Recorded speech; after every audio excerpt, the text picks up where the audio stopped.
कहते हैं खाना सिर्फ पेट भरने का ज़रिया नहीं होता है। ये जज़्बात होते हैं, ये एहसास होते हैं और कभी-कभी तो ऐसा होता है कि जो शब्द है ना उसकी भी ज़रूरत नहीं पड़ती और अपनी बात बहुत आसानी से कह सकते हैं खाने से। और एक जो डिश रहती है उसके पीछे बहुत सी मेहनत रहती है, बहुत सारी क्रिएटिविटी रहती है और सबसे ज़रूरी रहता है दिल का रिश्ता, मतलब दिल का स्वाद जो है बहुत इम्पोर्टेंट रहता है। तो आज इसी स्वाद के जो दरिया में हम डूबने वाले हैं, क्योंकि आज हमारे साथ जो शख्सियत है वो बहुत ही फेमस है वैसे तो, और बहुत खुशमिजाज हैं। इन्होंने बहुत सारे रेस्टोरेंट्स जो है उसमें भी जो है अपना खाने का स्वाद दिया है और साथ ही में जो है मास्टर शेफ़ में भी बहुत अच्छे स्तर पर जाकर जो है रनर अप भी रहे हैं और साथ ही में बहुत अच्छे इंसान भी हैं। तो आइए सबसे पहले स्वागत करते हैं, हमारे साथ हैं chef Happy Singh ji. So hello. Hello Happy ji, कैसे हैं आप? बहुत अच्छा, आप कैसे हैं? मैं एकदम अच्छी हूँ। आपको कैसा लग रहा है यहाँ पे आकर? बहुत बढ़िया। वैसे तो देखिए, जब हम किसी भी पंजाबी सरदार जी को देखते हैं तो हमें ऐसा लगता है कि हाँ भाई, खाने पीने में तो कोई दिक्कत नहीं रहे और टेस्ट के लिए बहुत सारी चीज़ें करते हैं। आपकी जो जर्नी है, मैंने सुना है ऐसा कि आपके जो है अजमेर से शुरुआत हुई थी और वहाँ के छोले भटूरे बड़े फेमस थे वहाँ के, आपके हाथ के स्पेशली। हुँ। तो ये जर्नी कैसे शुरू हुई और कैसे you get into this particular field? So basically food तो ख़ैर मैं बचपन से ही करता हूँ, मेरा शौक भी रहा है। और खाना बनाना बचपन से गुरुद्वारे में जाके लंगर बनाना, और वहीं से पैशन स्टार्ट हो गया था खाने का। जी। और भटूरे जो हैं मैं बहुत तरीके के बनाया करता था। जी। तो अजमेर में जो हमारा रेस्टोरेंट था वहाँ से वो छोले भटूरे फ़ेमस होते चले गए, जी। और मास्टर शेफ़ में पहुँच जाने के बाद वो छोले भटूरे जो हैं वर्ल्ड वाइड रेनॉल्ड हो गए। अच्छा। तो जैसे वहाँ पे आपने काम किया था मास्टर शेफ़ में भी जो है, आप इतने अच्छे लेवल तक आए, तो वहाँ की कुकिंग में और जो रियल किचन में जो आप काम करते हैं उसमें कितना डिफरेंस रहता है? हाँ, डिफ़रेंस तो नहीं रहता है। एक होता है किचन तो सेम ही होता है, हुँ। इंग्रीडिएंट सेम ही होते हैं, हुँ। गैस भी होते हैं, ओवन्स भी होते हैं, बनाते हैं, प्लेट्स होती है, सब होता है। बट फ़र्क होता है cooking in a pressure and cooking in a without good mood. Pressure, yes. So मेरे तो ख़ैर कोई फ़र्क नहीं था, मैं मास्टर शेफ़ में भी उसी मूड में खाना बनाता था विदाउट जी। प्रेशर, और घर में भी वैसे ही बनाता हूँ। या आज भी हमारे इतने रेस्टोरेंट्स हैं, सबके लिए, हमारे गेस्ट के लिए कई बार खाना बनाना पड़ता है, तो आज भी मैं वैसे ही बनाता हूँ। ओके। पर जैसे ये जो जर्नी रही है आपकी, जैसे आपने you get into this cooking field, तो इसमें बहुत सारे चैलेंजेस भी आपको आए होंगे। तो कौन से ऐसे मेजर चैलेंजेस थे जो आपको लगे कि नहीं यार, ये बहुत मुश्किल था, वक़्त था मतलब? देखिए, लाइफ़ का दूसरा नाम ही चैलेंज होता है। जी। एंड हर चीज़ में चैलेंज होते हैं। एक कार चलाने वाला सीखने वाले को चैलेंज होता है, कई बार ट्रैफिक के अंदर गेयर लगाना चैलेंज होता है। किसी लेडी के लिए घर पे कपड़े सुखाना भी चैलेंज होता है, तार टूट जाती है। सो बेसिकली चैलेंज तो हर किसी के लिए रहते हैं, हर चीज़ में। एंड छोटे छोटे चैलेंजेस हर चीज़ में आते हैं, बहुत सारे आते हैं। जी। तो उसको ओवरकम करके आगे बढ़ता जाना पड़ता है। वैसे जी। ही फूड के साथ है, आपकी कोई डिश अच्छी नहीं बनी है, हुँ। आप उस पे वर्क करोगे, उसको अच्छा बनाओगे, और वो और अच्छी बन जाएगी। जी। मेरे को याद है वाक़या एक, मैंने बचपन में बेसन के लड्डू बनाए थे when I was in class 2nd। हाँ, क्लास सेकंड? यस, तो क्लास 2nd में जब मैंने बेसन के लड्डू बनाए, my mom was not there at home. हुँ। मैं अपनी किचन में घुस जाता था, बचपन से ही ऐसा हूँ। और वो एकदम पत्थर जैसे हार्ड, मुझे आज भी याद है। क्लास 2nd या 3rd ही होगी, और my mom had a bite and she said अच्छे बने हैं। हुँ। मुझे पता था कि कैसे बने, हार्ड है। सो वो ठीक है, वो भी एक चैलेंज था आपके आपको कि आपके अच्छे नहीं बने, आपको पता है। And I have started learning. आज भी मैं बेसन के लड्डू बनाता हूँ, कई बार खराब हो जाते हैं, जी। कई बार अच्छे बन जाते हैं। तो कोई ऐसी डिश रही है कभी कि मतलब जैसे बनने में बहुत डिज़ास्टर हो गया, पर बाय द टाइम मतलब वो ऐसा हुआ कि वो डिज़ास्टर में भी कुछ इनोवेशन हो गया? बहुत सारी चीज़ें हैं। खीर बनाना मुझे बहुत पसंद थी, हुँ। तो मेरी एक सिग्नेचर रेसिपी भी है अदरक की खीर, जो हमने मास्टर शेफ़ में अच्छा, बनाई थी। अदरक की खीर? यस। ओह! सो बेसिकली वो भी आप समझिए, एक उसका इनोवेशन ऐसे ही स्टार्ट हुआ था, पर वो it's like a very good dish now. Okay. तो अदरक की खीर एक ऐसा इनोवेशन है जी, मतलब बिल्कुल। आपका। ओके। तो और जैसे बहुत सारी बार ऐसा होता है ना कि जैसे आप किचन में काम कर रहे हैं और कुछ ना कुछ ऐसा हो जाता है कि आपको थोड़ा सा इरिटेशन भी होने लगता है, तो आपको कौन सी ऐसी आदत लगती है कि यार ये बहुत इरिटेटिंग आदत है? मेरे को किचन में अगर मैं पर्सनली काम कर रहा हूँ तो मैं नहीं इरिटेट होता, क्योंकि मुझे पता है सॉर्टेड है। पर मेरे साथ दो लोग खड़े हैं तो कोई गंदा करते रहे तो मुझे अच्छा नहीं लगता है। So I am very well managed in my kitchen. So एकदम मैनेज होना चाहिए और प्रॉपर काम होना चाहिए। और जैसे आप घर में काम करते हैं या आप घर के किचन में अगर जब आप काम करते हैं तो उसमें और आप जब मेन आपके जब आप अपने रेस्टोरेंट में कहीं जाते हैं तो उसमें जब आप कुछ गाइड करते हैं तो उसमें कितना डिफरेंस रहता है? बहुत डिफरेंस है, घर में सब कुछ खुद करना पड़ता है और जब कोई मैं कहीं गाइड कर रहा हूँ, there are lots of people who can help me out. Okay. तो ऐसी कौन सी कॉमन मिस्टेक्स हैं जो आप मतलब आप जनरली ऑब्जर्व करते हैं जो लोग घर में अक्सर कर दिया करते हैं जिसे अवॉइड करना चाहिए? घर की लेडीज बेसिकली बिना खाना टेस्ट करे सब जेंट्स को दे देती हैं। अच्छा, नमक कम नमक ज़्यादा सब दे सो देती है। हम लोगों पे सारे एक्सपेरिमेंट्स होते हैं। सो जी। बेसिकली कोई भी अगर घर में खाना बना रहा है, मैं बना रहा हूँ या कोई और बना रहा है या किसी के घर में भी कोई बना रहा है, तो खाना जो भी बना रहा है वो टेस्ट करे बनाते हुए, तो उसको पता लगे उसने क्या बनाया है। ओके। तो आप ऐसे घर में खाना बनाना बनाते हैं कि मैं बिल्कुल अभी बनाता हूँ, नहीं बिल्कुल बनाते हैं? बनाता हूँ और फ्रिक्वेंट बनाता हूँ। ओके। तो जैसे आजकल है ना एक बहुत टर्म चला है इसके बाद जैसे मैं सेलिब्रिटी शेफ के उसमें जाऊंगी ज़रा कि एक तो होते हैं शेफ और एक होते हैं सेलिब्रिटी शेफ जो है इन दोनों में बड़ा आजकल कंपटीशन चला है और बहुत सारे लोग ऐसा आते हैं कि सेलिब्रिटी शेफ है। आपने देखा होगा कि ऑनलाइन भी मतलब यूट्यूब है, बहुत सारे सोशल मीडिया पे इस तरह के शेफ्स जो हैं वो आने लगे हैं। तो इन दोनों में आपको क्या लगता है क्या डिफरेंस रहता है? देखिए, जो जो शेफ़ टीवी पे है वो सेलिब्रिटी शेफ़ है, एंड जो शेफ़ टीवी पे नहीं है वो सेलिब्रिटी शेफ़ नहीं है, वो शेफ़ है।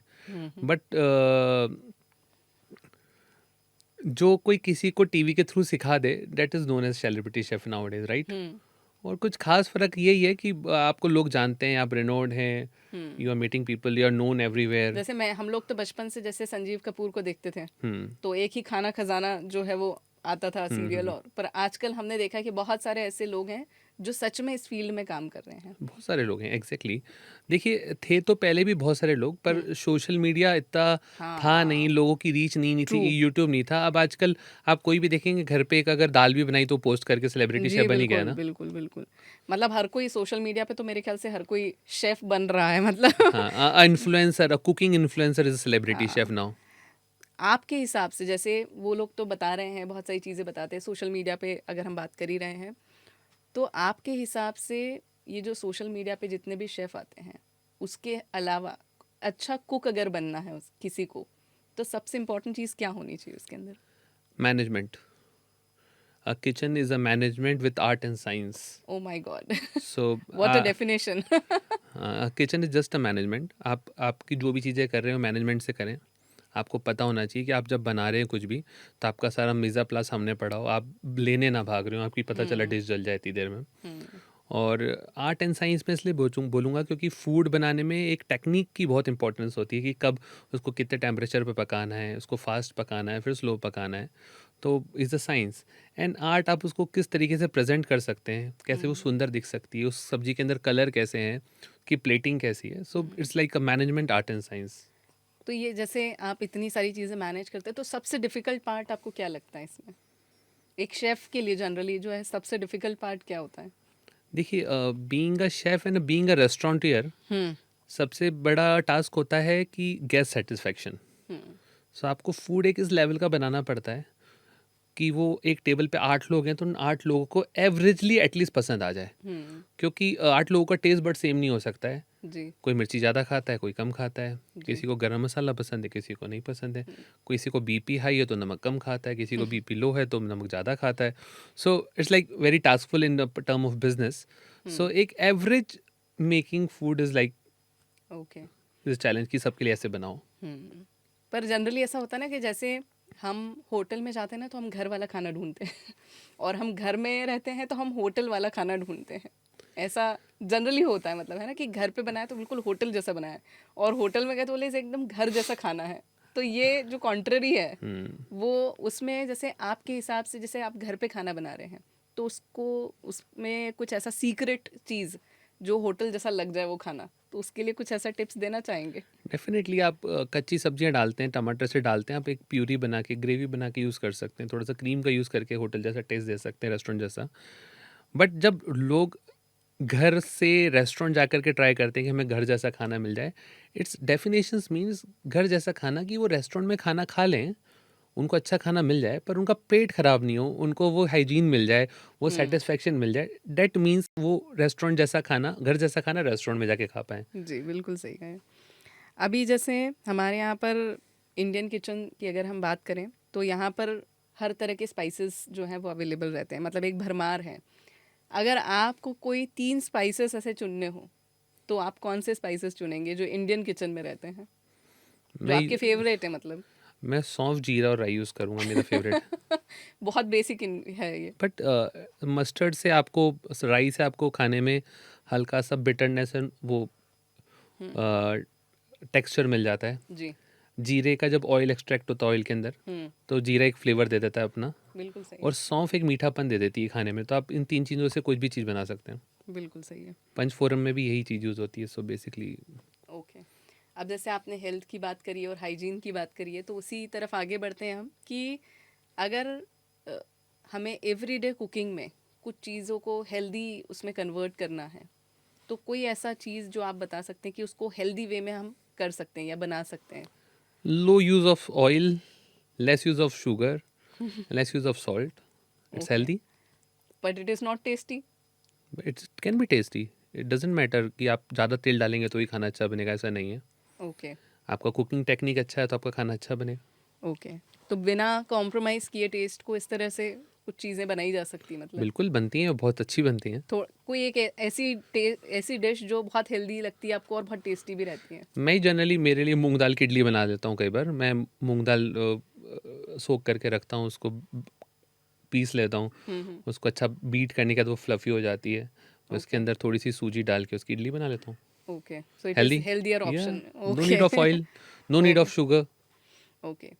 तो आपको बहुत साल हो गए इस इंडस्ट्री में काम करते हुए, मास्टर शेफ़ में भी आपने परफ़ॉर्म किया है, उसके बाद बहुत सारे रेस्टोरेंट जो है आपके चलते हैं। अगर कोई ऐसा स्टूडेंट है या ऐसा लड़का है, ऐसा लड़की है या ऐसा कोई बडिंग एंटरप्रेन्योर है जो इस पर्टिकुलर फील्ड में काम करना चाहता है, तो उसके लिए आप कोई ऐसी एडवाइस देना चाहेंगे या कोई ऐसी स्किल बताना चाहेंगे जो शुरुआती दौर में उनके पास होना चाहिए? हाँ, किसी को अगर रेस्टोरेंट बिजनेस स्टार्ट करना है, so they should have a basic knowledge of restaurant. Hmm, तो उसके लिए उनको कहीं रेस्टोरेंट पे जॉब करना चाहिए, हुँ। या कहीं ट्रेनिंग लेना चाहिए, भले आपके पास कितने भी पैसे हों, डजेंट जी। मैटर। बट अगर आपको बिजनेस करना है और आप ये करना चाहते हैं, तो कहीं पे 6 महीने 8 महीने you should spend your time, hmm. learn how business going, what are the drawbacks, what are the positive things in the restaurant. Hmm, So they, once they will learn, they can do it. Okay. तो एक तो ये हो गया कि उन्हें कहीं ना कहीं ऐसी तरह जॉब करना चाहिए। कोई स्किल सेट ऐसी हो जो उन्हें सीखना चाहिए specific? Management, if they are doing a big business, they should know management, how to treat a labor, hmm. how to manage people, how to do the work, how to do the procurement. आपका cost cutting कैसा होना चाहिए, आपको buying कैसा होना चाहिए, lots of things. और जैसे आप मैनेजमेंट की बात कर रहे हैं तो एक टाइम मैनेजमेंट भी एक चीज़ जो है होती है जो कि मैनेजमेंट का ही एक पार्ट रहता है। किचन में वो कितना इम्पोर्टेंट रहता है?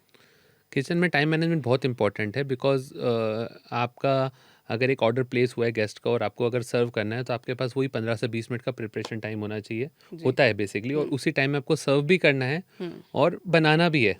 हम्म। तो वो चीज़ का मैनेजमेंट होना चाहिए कि किचन में कि कितना कब बना हुआ कैसे रखना है, ताकि वो यूज़ भी हो जाए, फेंका ना भी ना जाए। ओके।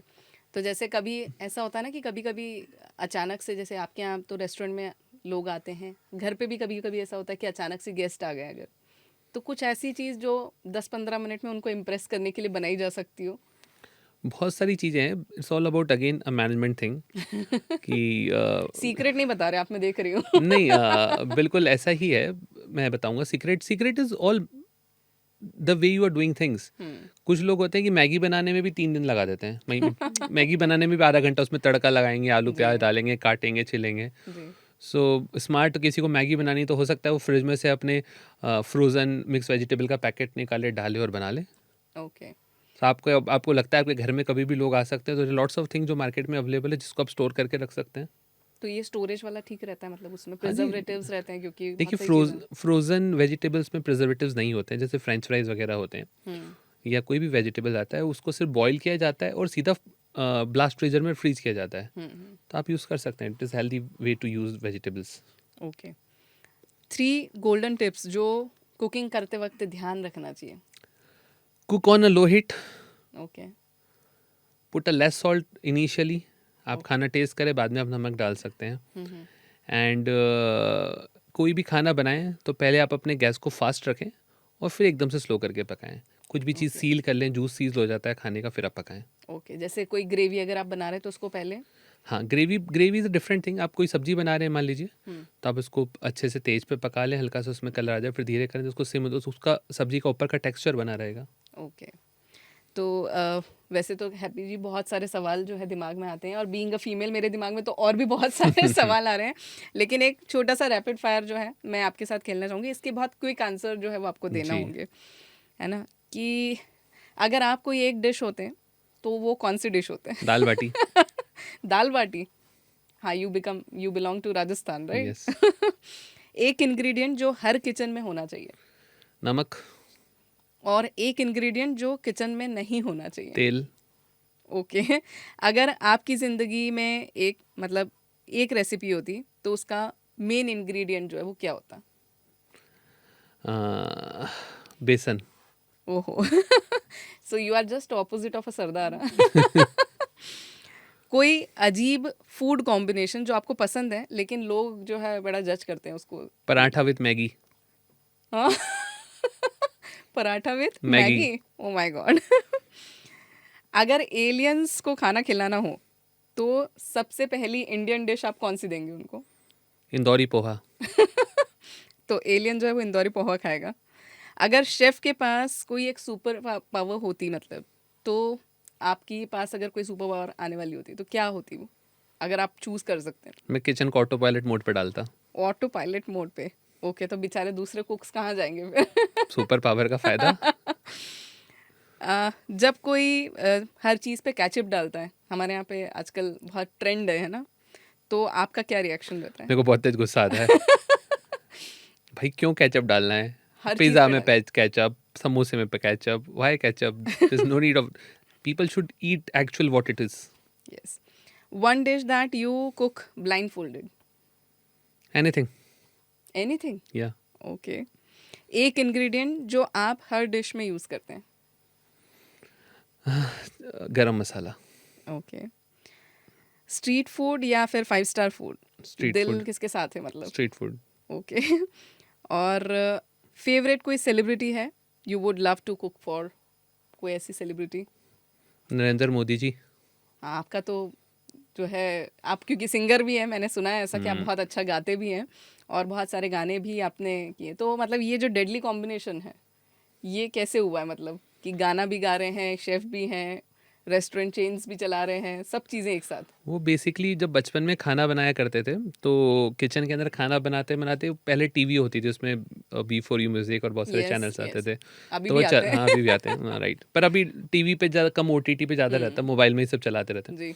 सो बेसिकली वो चलता रहता था और मैं कुकिंग करता रहता था. तो सिंगिंग का शौक वहाँ से, गुरुद्वारे से कीर्तन करते हुए है ही सही बचपन से. तो वो लॉकडाउन में फ्री टाइम रहा काफ़ी सारा, तो I turned up my passion again. So wonderful. आपके बहुत सारे गाने जो, जैसे कि हमारी बात हुई थी जी. और आपने बताया कि आपका गाना जो है वो नरेंद्र मोदी जी ने भी रीशेयर किया था, जी जी जी. तो उसके पीछे क्या था, मतलब क्या कहानी है उसके पीछे? राम भजन, मन में राम करके हमने बनाया था, and it was a fantastic song. Okay. तो जब अयोध्या का मंदिर बना, तो उस समय मेरी भी इच्छा करी कुछ लिखने की और कुछ बनाने की, तो फिर मैंने बनाया और वो अच्छा रहा. ओके. और अभी तक कितने गाने लिख चुके हैं आप? 35 के अराउंड. गजब. बहुत ही कमाल का कॉम्बिनेशन है. जाते जाते आप कोई ऐसी क्विक रेसिपी जो है हमारे लिसनर्स के साथ शेयर करना चाहते हैं जो बहुत जल्दी जल्दी बन जाती है और आपकी भी फेवरेट है और आप फटाफट घर पे बना सकते हैं? बिल्कुल. आप हमारे वहाँ अजमेर के पुष्कर के कैफ़े की रेसिपी है, पुदीनाड़ा उसको कहते हैं. तो आप सिंपली, गर्मी का मौसम भी है, तो आप पुदीने के पत्ते ले लीजिए, उसके अंदर थोड़ी सी केरी लेकर के थोड़ा सा शुगर सिरप डाल के उसको मिक्सी में ब्लेंड कर लीजिए. ओके. और ब्लेंड करने के बाद उसके क्यूब्स जो हैं वो आप फ्रिज में आइस की तरह जमा लीजिए. जब आपका मन करे आप एक क्यूब निकालें, उसके अंदर ठंडा पानी, सोडा डालें और पिएं. बहुत ही बढ़िया. क्या क्विक रेसिपी है, सुनकर ही मतलब अच्छा ठंडा ठंडा कूल कूल लग रहा है, मतलब बहुत ही कमाल की रेसिपी है. अब जैसे आप केटरिंग बिजनेस में भी हैं, आप रेस्टोरेंट चेन भी चलाते हैं, तो कोई ऐसी चीज़ जो आप हमारे लिसनर्स के साथ शेयर करना चाहते हैं, हमारे व्यूअर्स के साथ शेयर करना चाहते हैं, कि अगर कोई केटरिंग बिजनेस करना चाहता है या कोई एडवाइस देना चाहता है, या आपकी जो केटरिंग बिजनेस है उसके बारे में कुछ शेयर करना चाहते हैं? देखिए, हम जो केटरिंग्स करते हैं, हम लोग बेसिकली वेडिंग्स बाय मसाला नेशन के नाम से केटरिंग करते हैं। और वेडिंग्स बाय मसाला नेशन की स्पेशलिटी है कि हम हर चीज़ को कंसेप्ट करते हैं। हम्म, एग्जाम्पल, अगर हम दाल भी सर्व कर रहे हैं तो हम उसको कोशिश करते हैं कि वो कंसेप्चुअल हम्म, एक नए फॉर्म में जाए, एक नए तरीके से जाए। हम लोग जो साउथ इंडियन काउंटर्स करते हैं वो भी स्पेशलिटी काउंटर्स करते हैं, जिसके अंदर हम प्रॉपर साउथ इंडियन की मोर देन 85 आइटम्स हमारे गेस्ट को देते हैं कि जिसमें से आप मेन्यू चूज़ कर सकते हैं। That's great. फिर हम लोगों ने वेडिंग्स में टी काउंटर स्टार्ट किए हैं जिसका नाम है पटियाला पटियाला टी चाय मैंने, हाँ, या मैंने सुना पटियाला चाय। है। सो हमने पटियाला चाय के अभी ITC grand Bharat, Mughal Sheraton, Ambikapur, Raipur, Jaipur, काफ़ी जगह हमने स्टॉल्स किए हैं बड़े बड़े। सो हम लोग स्पेशलिटी टी बनाते हैं। हमारा एक हाजमोला चाय है जो बहुत ही फेमस ओ हो रहा है माय धीरे गॉड। धीरे। बनारस में बनती थी, वहीं से हम उसको इंस्पायर होके बनाने लगे। सो पटियाला चाय का टी कंसेप्ट बहुत अच्छा है जो हम वेडिंग्स में करते हैं। हम्म, उसके अलावा हम लोग नाइट्रोजन आइसक्रीम्स करते हैं, हम्म, साथ में खाना तो डेफिनेटली हमारा होता ही है। जी। हमारे बूंदी बूंदी चीज कप केक। हाँ, बूंदी चीज़ कपकेक्स जो हैं वो ओके। आजकल बहुत अच्छे लोगों को वेडिंग्स में पसंद आ रहे हैं। हम्म, हम लोग एक गुलाब कलाकंद बनाते हैं, उसके साथ गुलाब आइसक्रीम देते हैं सर्व करने के लिए। So lots of things we are doing. Hmm, jalapeno poppers हम लोग बना रहे हैं। हमारे हमस स्टिक्स विद फलाफल बना रहे हैं। जनरली हमस फलाफल आपको कैसे मिलता है? हम्म, आप हमारे फलाफल हमस जो है वो फ्लोटिंग स्टार्टर्स में मिलेंगे। So okay. We are doing conceptual catering, दाल चावल कुछ आरइन चीनी। इनिशिएटिव प्रैक्टिस कर रहे हैं, जी मतलब बिल्कुल। इनिशियल, मतलब कुछ इनोवेटिव और कुछ मिक्सिंग करके, मतलब ऐसा। हाँ, वही सब पुरानी स्टॉल्स और वो सब हुआ करती थी, बट अब हम लोग थोड़ा कंसेप्चुअल वेडिंग्स पे आए हैं। हम्म। और डेफिनेटली अगर इंदौर में किसी को कंसेप्चुअल वेडिंग करनी है तो वेडिंग्स बाय मसाला नेशन को they can contact. That's great. और हैप्पी जी, बहुत सारी बातें जो हैं वो हमने की हैं, और बहुत सारे सवाल जो हैं वो मेरे ख्याल से मेरे दिमाग में भी है, हमारे लिसनर्स और व्यूअर्स के दिमाग में भी है। तो अगर आप कोई सवाल पूछना चाहते हैं हैप्पी जी से, तो 9009811161 पे अपने सवाल पूछ सकते हैं। और कोई डाउट भी है अगर आपको केटरिंग बिजनेस को लेकर, या फिर अगर आप कुकिंग फील्ड में जाना चाहते हैं, कोई भी सवाल है, तो आप इस नंबर पे शेयर कर सकते हैं, या फिर कमेंट करके भी अपना सवाल पूछ सकते हैं। तो हैप्पी जी, बहुत अच्छा लगा, बहुत सारे सवाल थे उसके जवाब मिले, और साथ में बहुत अच्छे इंसाइट्स भी मिले, और जो इनोवेटिव प्रैक्टिसेस आप कर रहे हैं ये कमाल की कर रहे हैं। बिल्कुल। So thank you so much for sparing your valuable time. आप यहाँ पर आए, आपने इतना सारा समय दिया, इतने सारे टिप्स दिए, और मेरे ख्याल से एक मोटिवेशन भी दिया है कि इस इंडस्ट्री में भी आप बहुत कमाल कर सकते हैं। बिल्कुल, बनाते रहो, खाते रहो और गाते रहो। So thank you so much. ये थे हमारे साथ हैप्पी सिंह जी, और इस तरह की और भी बातें लेकर मैं आती रहूँगी। तब तक आपको एक सिंपल सा काम करना है, आपको ट्यून करके रखना है रेडियो इप्सा 91.2 FM, और सुनना है खास बात।